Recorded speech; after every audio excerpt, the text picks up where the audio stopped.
Back in 2006, Nintendo would release a console that would take the world by storm. This console was the Nintendo Wii. This console would become an instant success. The console's success would lead to be sold out of any store almost instantly. Nintendo would hope to keep this success with their next console, the Wii U.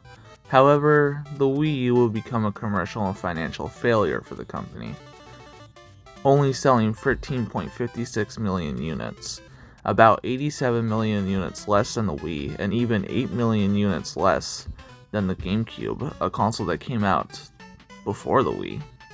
All hope for Nintendo having another successful console was lost. The world was flooding, cats and dogs were living together, and all light in the universe was fading. That was until the Nintendo Switch was announced. The Nintendo Switch quickly became one of the next talked about consoles of the generation. And much like the Wii, the Nintendo Switch became a hot holiday seller. And also like the Wii, the Nintendo Switch became a hard console to find on the holidays. I remember back when the console first came out and it was hard to find at any store. Stores like Best Buy, Walmart, and GameStop were running out of pre-orders, and it was just crazy.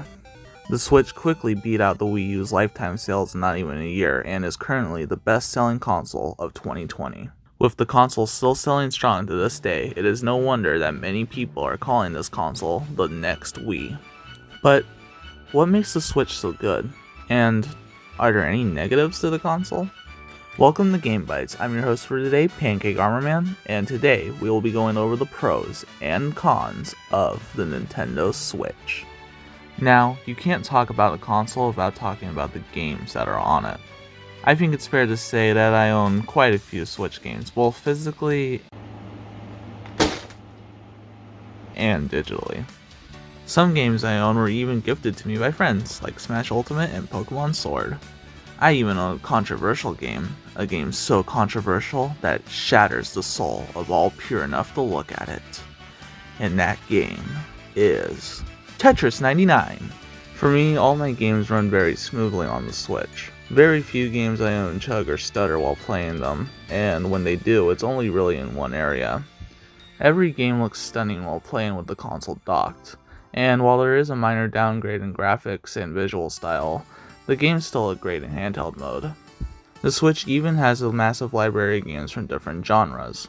You can play 3D platformers like Odyssey and Spyro, 2D platformers like Sonic Mania and Shantae, RPGs like Bug Fables and Torna, shooters like Splatoon 2.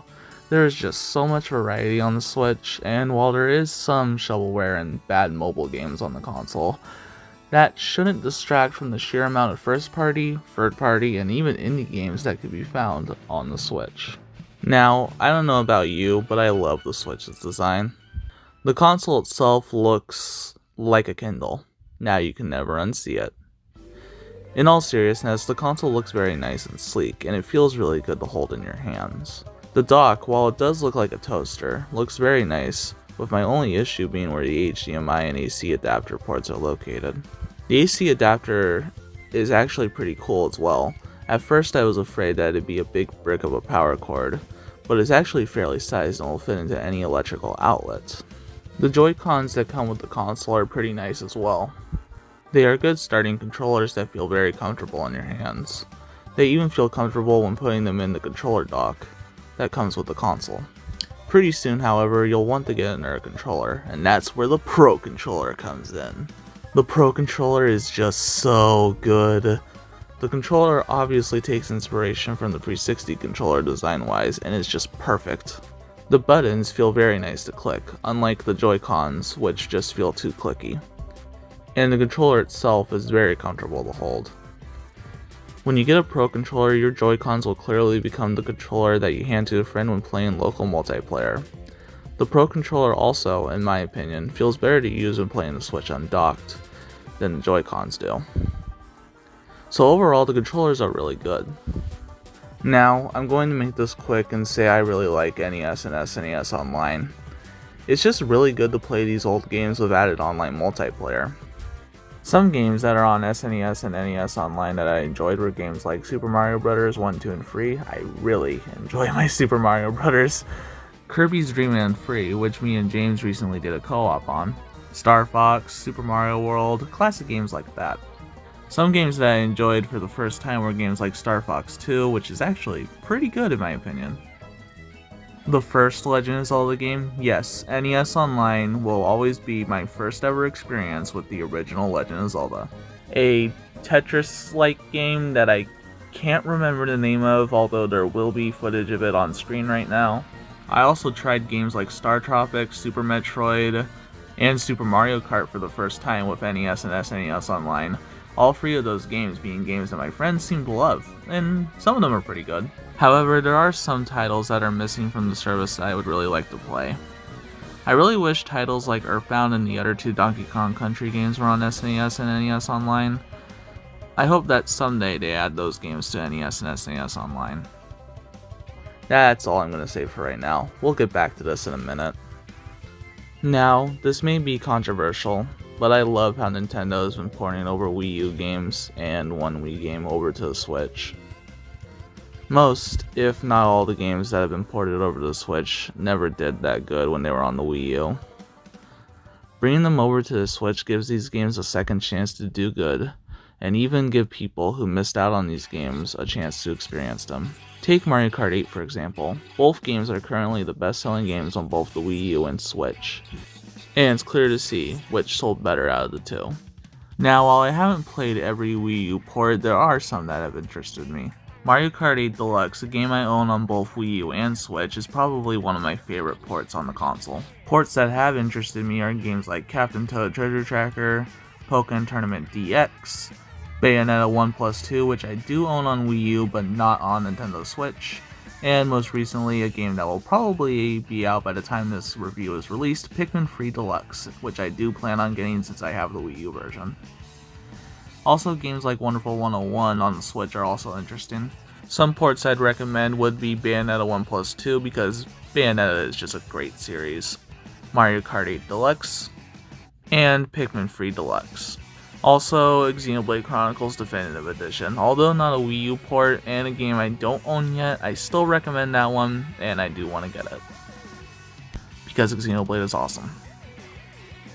I really hope Nintendo does more of these ports in the future. Now with the pros out of the way, let's unfortunately move on to the cons. More specifically, the JoyCons.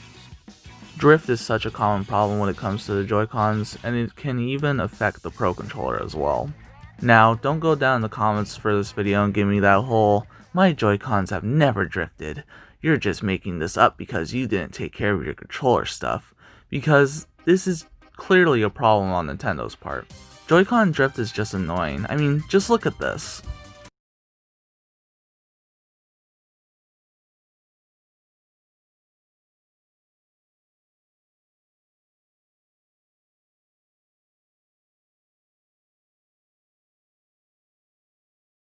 The drift problem has gotten so bad that Nintendo now offers free Joy-Con repair, which is good, but I really think that all Nintendo needs to do is just redesign the Joy-Cons so that this problem doesn't happen as much. I should also add that Joy-Cons currently cost $80, so if you don't know about Nintendo's free Joy-Con repair, or if you don't have another way of fixing your Joy-Cons, and you just end up buying another pair of Joy-Cons, you've just wasted $80 on a set of controllers that's just going to drift again. It's really not worth the money unless you really want to get another set of Joy-Cons. Then I understand getting another set of Joy-Cons.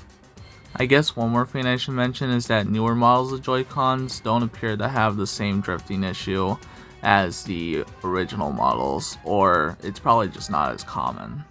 However, I should say that drift is still an issue with the newer models, even if it's not as common, so be wary when buying new Joy-Cons. Also, be careful buying used Joy-Cons online, because some people might just sell their drifting Joy-Cons or broken Joy-Cons and scam you out of money. How did Nintendo screw up online this bad?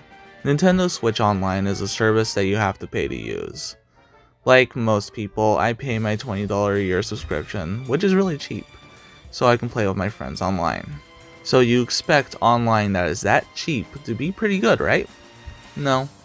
One of the things Nintendo Switch Online promises is a cloud save data, so that if your Switch gets damaged, or if you get a new one, you can transfer over your save data over to the new console. The only problem is that not every game on the Switch supports this. For example, Splatoon 2, a game that people tend to spend hundreds of hours playing, doesn't support this, which is really bad when you think about it. Imagine spending all that time to complete the main story so that you can play Octo Expansion to unlock the Octoling so that you can use the Octoling online. Then imagine gaining all those levels just for your Switch to break or you get a new one. Then you want to transfer your save data over to the new Switch through the cloud service. You can't do that. You gotta start all over again. Yay! And for games like Tetris 99 that do support this, well, the thing is, I got so many disconnects that my account just stopped being supported by the backup for that game. Nice, isn't it? Another thing that's very common for this online service that really shouldn't be is disconnects. The only games I play that constantly disconnect are CTR and Tetris 99. But games like Splatoon 2 and Super Smash Bros. Ultimate tend to disconnect a lot for many players. Heck, you can even get a temporary ban in Smash Ultimate for getting a disconnect or for fighting someone with a lag switch. Both instances where it's probably not your fault for the lag or bad connection. You can even get permanently banned if a hacker ends up in one of your online sessions in any game where you can host online lobbies. It's clear that the online service needs a lot of fixing to be made great. Because, as of right now, the online really isn't worth the $20.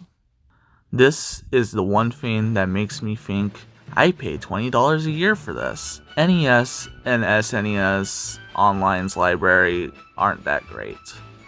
Yes, we've got plenty of classics like Super Mario Bros. 3 and Star Fox, but the service is missing a lot of titles that are on the Wii U and 3DS Virtual Console. Games like Earthbound and Super Mario RPG are not on the service at the time of making this review, which is a real shame since these are games that a lot of people love. Plus, Nintendo is just not good at adding games to the service. They are very random with it. Nintendo needs to be more frequent with updating the service, because as of right now, all the games that interest me I've already played, and all the games that don't interest me just collect digital dust on the digital shelf. This is more of a half-con/nitpick. I don't really care for how there's no music for when you start up the Switch, nor is there any music that plays when you enter the eShop. Now the Wii, Wii U, and 3DS all have music when starting up the consoles, and each of these consoles had catchy music to accompany their eShops. The Switch just feels empty without music, and I really wish Nintendo would add in a music player for music to play on the console's menu and eShop. Another nitpick is that there are only two themes on the Switch, a light and a dark theme. Now, I was really hoping the Switch would have a theme shop similar to what the 3DS has, but unfortunately it doesn't. I don't know, I just really like there to be a theme shop to be added on the Switch someday.